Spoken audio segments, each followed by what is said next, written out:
करदा ना गोल काली दी कोल हथ दी ओर ऐ रखी है गड्डी तू दूर च बैठा जो सिराया पूरी আসসালামু আলাইকুম এভরিওয়ান। রক্ষিতা গল্পের 7 নম্বর পার্ট। তো চলো বেশি কথা না কইয়া গল্প শুরু করা যাক। আলো ছাদ থেকে নেমে রুমে আসে, এসেই দেখে ভোর বেডে বসা আর ভোরের হাত দিয়ে রক্ত ঝরছে। আলো তাড়াতাড়ি গিয়ে ভোরের সামনে ভোরের হাত ধরে বসে পড়ে। আলো বলল, আপনার হাত দিয়ে রক্ত ঝরছে কেন? ভোর হাত ছাড়িয়ে নিল। আলো হাত টেনে ধরে বলল, কিভাবে হলো এসব? ভোর হাত ছাড়িয়ে বলল, ডোন্ট টাচ মি। আলোর ওন্নাটা দিয়ে ভোরের হাত টেনে নিয়ে বেঁধে দিল। ভোর উঠে চলে যাচ্ছিল, আলো ভোরের কাঁধে হাত দিয়ে ভোরকে থামালো। তারপর ভোরের সামনে গিয়ে দাঁড়ালো। দাঁড়িয়ে ভোরের দুই গালে হাত ধরে ভোরের দিকে তাকিয়ে রইল। ভোর আলোর দুই হাত নামিয়ে দিয়ে চলে যাচ্ছিল। আলোর দুই হাত দিয়ে ভোরের বাহু চেপে ধরে ছলছল চোখে তাকিয়ে থাকে। ভোর ভারী কণ্ঠে বলল, প্লিজ লিভ মি অ্যালোন। আলো কিছু না বলে ভোরকে জড়িয়ে ধরলো। ভোর নিজেকে ছাড়ানোর চেষ্টা করলো, কিন্তু আলো আরো শক্ত করে ভোরকে জড়িয়ে ধরলো। ভোর এবার চুপ করে দাঁড়িয়ে রইল। আলো ভোরকে জড়িয়ে ধরে কাঁদতে লাগলো।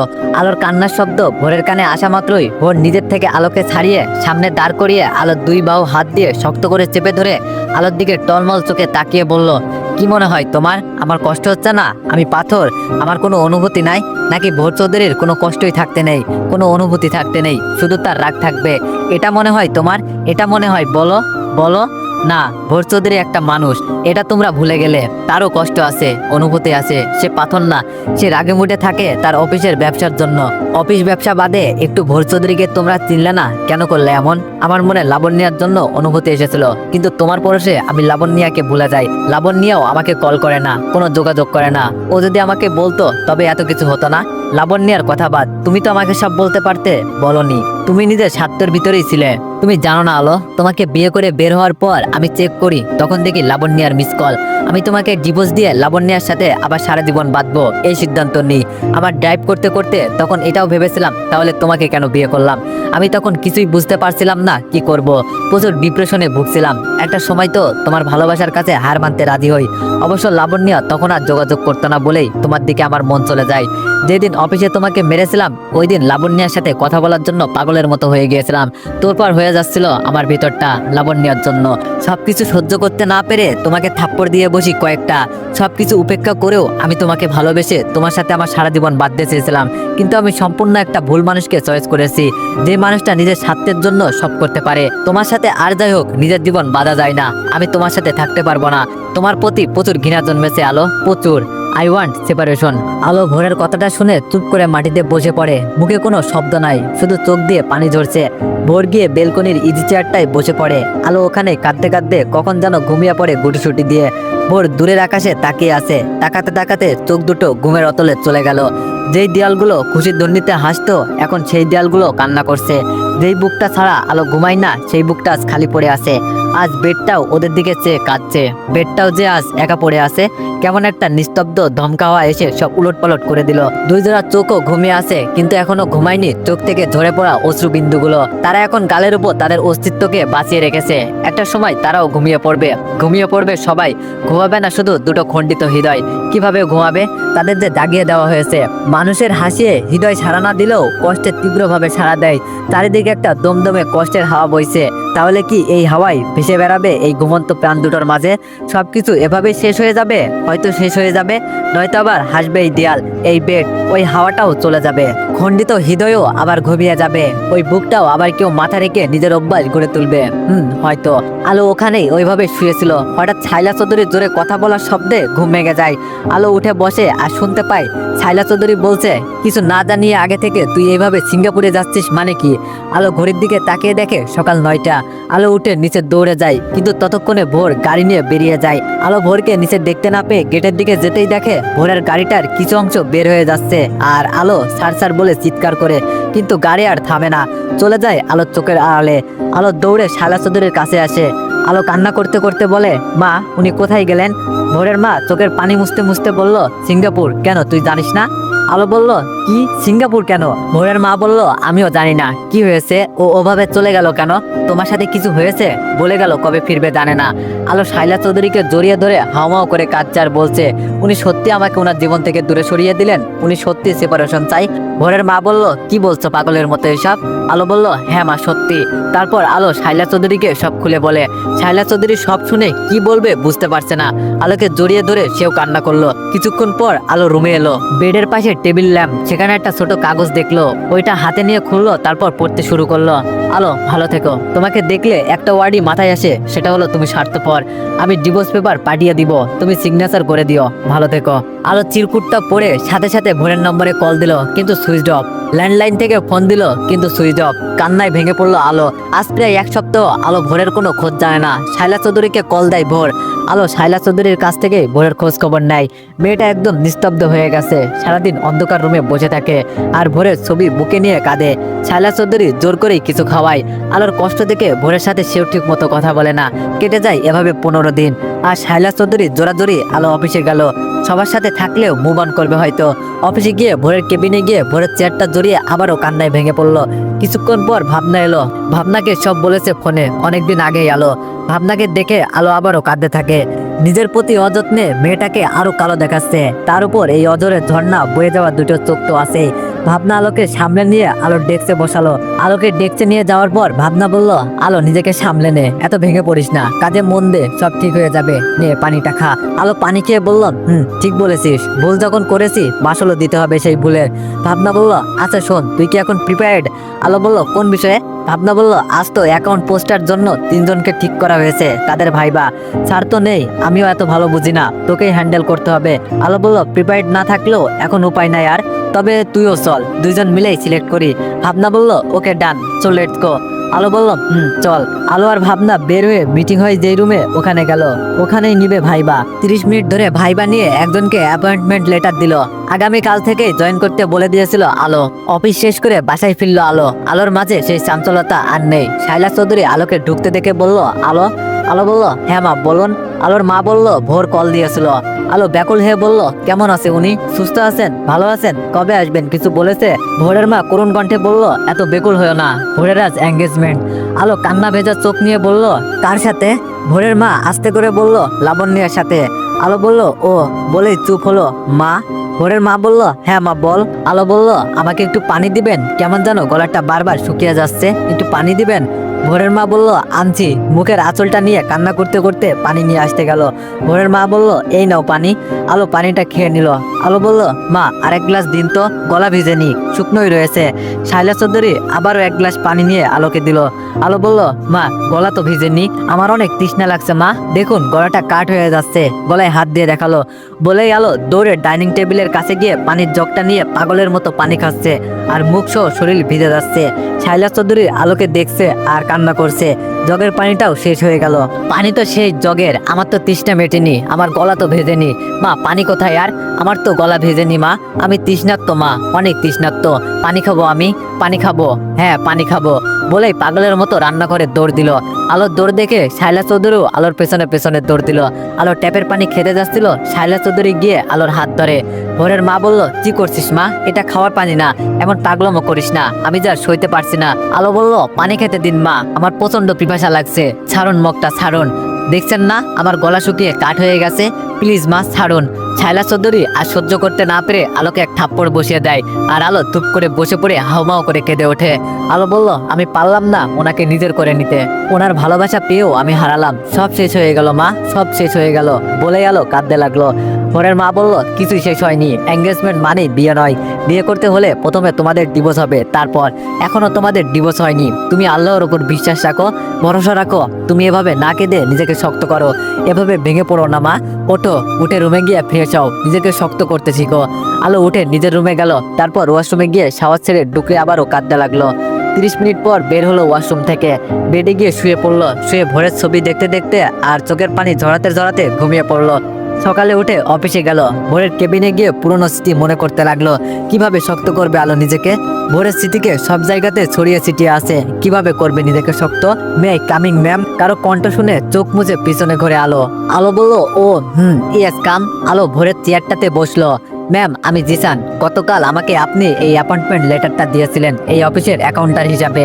আলো বলল বসুন। আমি আলো আলো চৌধুরী না বলে আলো সাকত বলল, আমি মিস্টার ভোর চৌধুরীর পিএ। জিসান বলল, ভোর চৌধুরী? আলো বলল, চৌধুরী গ্রুপ অ্যান্ড ইন্ডাস্ট্রির এমডি। উনি বিজনেসের কাজে দেশের বাইরে আছেন, ওনার অবর্তমানে আমি সব সামলে নেওয়ার চেষ্টা করছি। জিসান বলল, ও গতকাল আরো একজন ছিল আপনার সাথে, উনি? আলো বলল, ও ভাবনা আপনার কলিগ। তো চলুন আপনাকে সবার সাথে ইন্ট্রোডিউস করিয়ে দিই, আর আপনার কাজটা ও ডেস্কটাও বুঝিয়ে দিই, যদিও আপনি অভিজ্ঞ সম্পন্ন তবুও। জিসান বলল, ওকে ম্যাম। আলো জিসানকে নিয়ে সবার সাথে পরিচয় করিয়ে দিল, তারপর জিসানকে ডেস্ক দেখিয়ে দিল আর টুকিটাকি কাজও দিয়ে এলো। যদি বুঝতে সমস্যা হয় তবে আলোর ডেস্কে যেতে বলেছে। 2 ঘন্টা পর জিসান আলোর ডেস্কে নক দেয়। জিসান বলল, আসবো? আলো বলল, হ্যাঁ শিওর, কোনো প্রবলেম? জিসান ফাইলটা এগিয়ে দিয়ে বলল, এটা বুঝতে পারছি না। আলো খুব সুন্দর করে বুঝিয়ে দিল আর জিসানও মন দিয়ে বুঝে নিল। জিসান বলল, thank you ma'am, thank you very much. আলো একটু মৃদু এসে বলল, মাই প্লেজার। জিসান বলল, ম্যাম একটা পার্সোনাল প্রশ্ন করি, যদি কিছু মনে না করেন। আলো একটু ভেবে বলল, ওকে বলুন। জিসান বলল, আর ইউ ম্যারিড? আলো বলল, কি মনে হয়? জিসান বলল, মনে হয় না। আলো বলল, তবে তাই? জিসান বলল, যদি বলি হ্যাঁ? আলো বলল, তবে তাই। অ্যাকাউন্টার মানুষ তো আপনি, কথাতে অনেক হিসাব আছে। জিসান বলল, একটুও না। আছি তাহলে, প্রবলেমে পড়লে বিরক্ত করব মাঝে মাঝে। আর আলো বলল, আর কি? জিসান বলল, আপনার ওই চোখ দুটো দেখার সুযোগ পাবো। সরি। মুচকে হেসে জিসান চলে গেল। আলো একটু মৃদু হেসে কাজে মন দিল। অফিস শেষ, আলো বের হলো, রিক্সার জন্য দাঁড়িয়ে আছে। হঠাৎ করে জিসান ওর বাইক নিয়ে এসে আলোর সামনে দাঁড়িয়ে বলল, মনে হয় না রিক্সা পাবেন, চলুন আমি নামিয়ে দিই। আলো বলল, একদিনের জয়েনিং এ এত কিছু ভুলে যাচ্ছেন কেন? আমি আপনার বস এখন। জিসান বলল, সেটা অফিসে, চলুন নামিয়ে দিই। আমি এতটাও খারাপ না, ভয় পাবার কিছু নেই। বাড়িতে আমার মা বোনও আছে, সম্মান দিতে জানি নারীদের। আলো বলল, ভালো ডায়লগও জানেন দেখছি, ধন্যবাদ, আমি রিক্সাতে যেতে পারবো। এই রিক্সা। আলো রিক্সাতে উঠে পড়লো আর জিসানও চলে গেল। বাসায় গিয়ে ফ্রেশ হয়ে খেয়ে আলোর বাবাকে কল দিয়ে কথা বলল, তারপর ঘুমিয়ে পড়লো ভোরের ছবিটা বুকে নিয়ে। এভাবেই কেটে যাচ্ছিল আলোর দিন। প্রতিদিন নিয়ম করে ভোরের জন্য কান্না করা নীরবে আর নিজেকে ব্যস্ত রাখা। চলে গেল আরো 15টা দিন। আজ 1টা মাস হলো আলো ভোরকে নিজের চোখে দেখে না, ভোরের কণ্ঠটাও শোনে না। ভোরের কি একটুও কষ্ট হয় না আলোর জন্য? হয়তো না। আলোকে কি একটুও দেখতে ইচ্ছা করে না ভোরের? হয়তো করে না। তাহলে কি সত্যিই ভোর লাবণ্যাতে ভালো আছে? হয়তো আছে। আলো এগুলো ভাবে আর কাঁদে। এই 15 দিনে জিসানের সাথে বন্ধুত্বটাও হয়ে গেল। আপনি থেকে তুমি চলে এসেছে ওদের বন্ধুত্ব। জিসানও আলোর পিছন ছাড়ছিল না, যে কোনো ভাবে আলোর নম্বর ম্যানেজ করে আলোকে জোর করে রাজি করিয়ে ছেড়েছে। আলো নিজের ডেস্কে বসে কাজ করছিল, এমন সময় জিসান আসে। এখন নকও দেয় না। এত অল্প দিনে এমন বন্ধুত্ব আসলে জাদুকররাই পারে। জিসানও মনে হয় সেই জাদুকর। জিসান বলল, আলো আলো দেখো তো। আলো বলল, কোথায় আটকেছেন বলেন। জিসান ফাইল দেখিয়ে বলল, এখানে। আলো বুঝিয়ে দিল। জিসান বলল, আচ্ছা তুমি তো স্যারের পিএ, তাহলে তুমি ওইগুলো জানো কি করে? আলো দীর্ঘশ্বাস ছেড়ে বলল, স্যার শিখিয়েছে। জিসান বলল, তুমি এত উদাসীন ভাবে থাকো কেন? আলো বলল, কই কোথায়? জিসান বলল, আচ্ছা আজ চলো আমরা বাইরে ডিনার করব। আলো বলল, আজ না। জিসান বলল, কাল অফ ডে, তবে কাল ঘুরতে যাবে? আলো বলল, না, কাল সারাদিন বাবাকে সময় দিব। জিসান বলল, তাহলে তোমার বাড়ির অ্যাড্রেস দাও, আমিও তোমাদের সাথে আড্ডা দিব সারাদিন, প্লিজ প্লিজ আলো প্লিজ। আলো বলল, ওকে ওকে, আর প্লিজ প্লিজ করতে হবে না। জিসান বলল, গুড গার্ল। আলো বলল, এখন যান, কাজ করেন, আমাকে জ্বালানো শেষ হলে। জিসান বলল, তুমি ছাড়া কে আছে আমার এই অফিসে যে আমাকে বুঝবে বলো? ওই ভাবনা তো দূর দূর করে দেখলে আমাকে। আর মীরা, সে তো কাজ করে 1 ঘন্টা আর সাজে 2 ঘন্টা। তুমি আসো যে আমাকে একটু সময় দেয়। আলো বলল, আচ্ছা আচ্ছা হয়েছে, আর হাওয়া দিতে হবে না, এখন আসুন মশাই। জিসান হাসতে হাসতে বলল, ওকে মহারানী। অফিস শেষ। আলো শাইলা চৌধুরীকে কল করে বলে দিয়েছে আজ বাবার বাসায় যাবে, কাল ওখানেই থাকবে। তারপর আলো বাবার বাসায় গেল। এতদিন পর মেয়েকে দেখে আলোর বাবা তো সেই খুশি। আলোর বাবার সাথে কিছুক্ষণ গল্প করে আলো নিজের রুমে গিয়ে লাইটটা অন করলো। লাইটটা অন করতেই ভোরের ছবিগুলোর দিকে চোখ গেল। ছবিগুলো দেখতে দেখতে আলোর বুকটা কেঁদে উঠলো। মুখে বালিশ চাপা দিয়ে কান্না করতে লাগলো। আলোর বাবার কণ্ঠে আলো তাড়াতাড়ি উঠে ওয়াশরুমে গিয়ে বলল, বাবা আমি ওয়াশরুমে। আলোর বাবা বলল, ও মা ফ্রেশ হয়ে আয়, খাবো একসাথে। আলো বলল, আচ্ছা বাবা আসছি। আলোর বাবা চলে গেল। আলো ট্যাপ ছেড়ে আরো কিছুক্ষণ অশ্রু বিন্দুদের ঝরার সুযোগ দিল। বুকটাকে হালকা করে নিয়ে ফ্রেশ হয়ে বের হলো। তারপর খেয়ে এসে শুয়ে পড়লো। সকালে ঘুম ভাঙলো আলোর ফোনের রিংটোনের শব্দে। ফোনটা না দেখে রিসিভ করলো আলো। আলো বলল, হ্যালো। জিসান বলল, আরে তুমি এখনো ঘুমাচ্ছ? সকাল 9টা বাজে। আলো এবার ফোনের দিকে তাকিয়ে দেখে জিসানের নাম। আলো বলল, ও জিসান, তুমি না সকাল সকাল ঘুমটা ভেঙে দিলে। জিসান বলল, তুমি উঠবে নাকি তোমার বেডরুমে আসবো, এসে পানি ঢেলে দিব? আলো বলল, আমার বেডরুমে আসবে মানে? তুমি কোথায়? জিসান বলল, তোমার বাসার ড্রয়িং রুমে। আলো বলল কি বলেই আলো তাড়াতাড়ি উঠে ড্রয়িং রুমে গেল। গিয়েই দেখে জিসান আলোর বাবার সাথে বসে কফি খাচ্ছে আর হাসছে। আলোকে জিসান দেখে বলল, গুড মর্নিং ম্যাম। আলো বলল, তুমি বাসা চিনলে কি করে? কফি দেবো তোকে আলো। কথাটা কে বললো তাই পিছন ঘুরলো আর দেখে ছাদচুন্নি তুই নিয়ে এসেছিস ওকে। ভাবনা বলল, আর বলিস না, এই ছেলে পায়ে লুটিয়ে পড়েছিল। জিসান বলল, মৃত্যু সব বানোয়াট, মেয়ে মানুষ আসলেই খারাপ। ভাবনা বলল, তুই খারাপ, তো 14 গোষ্ঠী খারাপ। আলোর বাবা বলল, এখানে এই ঝগড়ার ভিতরে থাকা যাবে না। বলে আলোর বাবা উঠে গেল আর আলো সোফাতে বসে ওদের ঝগড়া দেখছে। কিছুক্ষণ পর ওরা চুপ হয়ে গেল। আলো বলল, কি ব্যাপার, তোদের ঝগড়া শেষ? জিসান বলল, এইটারে নিয়ে আসাই ভুল হয়েছে, খচ্চর একটা। ভাবনা বলল, চুপ ছাড়া হনুমান। আলো বলল, আবার শুরু করবি নাকি? তবে একটা কথা বলতেই হবে এবং মানতেই হবে। জিসান বলল, কি? আলো সোফা থেকে উঠে সোফার পিছনে দাঁড়িয়ে বলল, জিসান, তোমার ভিতরে একটা ঝগড়াটে মহিলাদের ভাব আছে। ঝগড়ার সময় তোমাকে পুরো মহিলা মহিলা লাগে। বলে আলো আর ভাবনা হাসতে লাগলো আর জিসান আলোকে ধরতে আলোর পিছনে দৌড়াচ্ছে। হঠাৎই আলো থেমে গিয়ে সোফাতে ধূপ করে বসে পড়লো। জিসান বলল, এবার কোথায় যাবে? আলো মলিন কণ্ঠে বলল, এমন করে সারা ঘরে এর আগেও আমি দৌড়াইছিলাম আর সে আমার পিছু নিচ্ছিল আমাকে ধরার জন্য। জিসান বলল, কে? ভাবনা বলল, কি আবার ছোটবেলার কথা বলছে। আলো, যা ফ্রেশ হয়ে আয়, আমার খুব ক্ষুধা লাগছে। জিসান বলল, হ্যাঁ আমারও।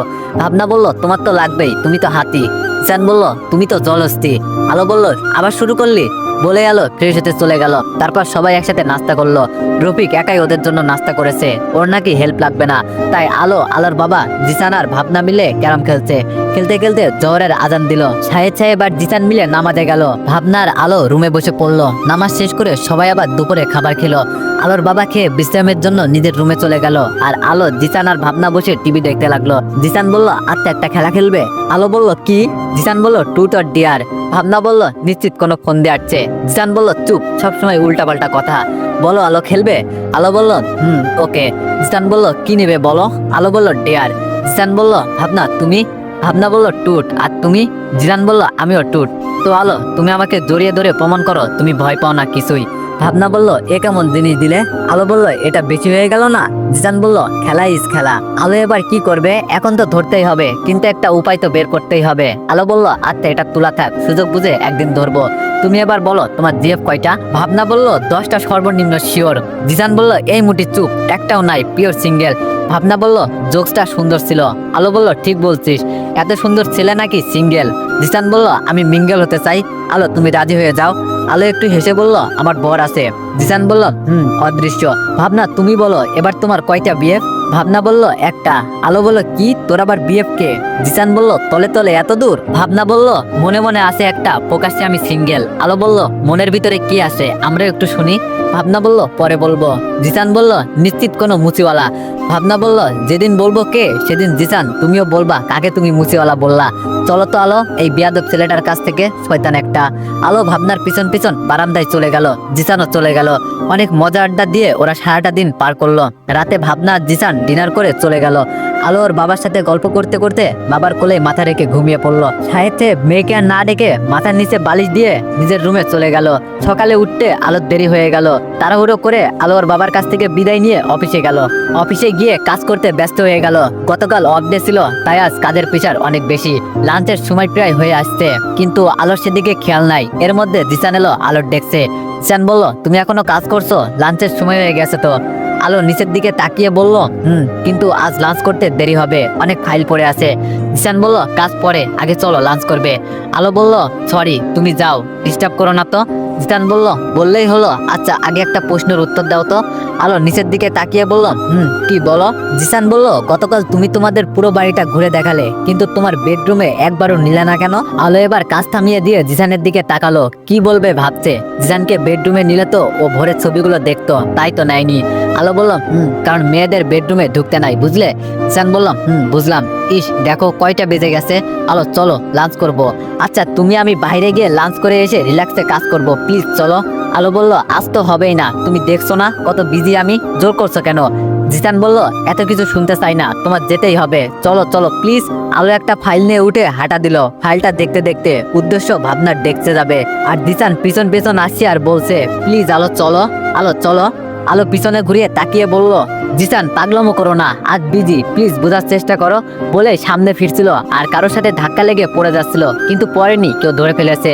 আলো ভাবছে ও হয়তো পড়ে যাবে, কিন্তু অনুভব করলো কেউ ওকে পড়তে দেয়নি, পড়ার আগেই ধরে ফেলেছে। তাই চোখগুলো মিটমিট করে খুললো, খুলে তাকিয়ে যা দেখলো তা দেখে সাথে সাথে চোখ বন্ধ করে নিজেকে বলছে, ভুল দেখছি আমি। তারপর আবার তাকালো, দুই জোড়া চোখ ওর দিকে তাকিয়ে আছে, আর আলো অবাকে তাকিয়ে চোখ জোড়া দেখছে। এর মধ্যে জিসান এসে বলল, আলো তোমার লাগেনি তো? জিসানের কথায় ওদের ঘর ফিরল। জিসান বলল, কি আপনি দেখে হাঁটতে পারেন না? আলো যদি পড়ে যেত। কোথা থেকে আসে এগুলো? আপনি এখনো আলোকে ধরে আছেন কেন? ছাড়ুন। জিসানের কথার শব্দে অফিসের সবাই জড়ো হলো। তো এভরিওয়ান, ঝড় বৃষ্টির কারণে ভিডিও আপলোড করতে প্রবলেম হচ্ছে, তো তোমরা কিছু মনে করো না, আশা করি রেগুলার ভিডিও আপলোড করতে পারবো।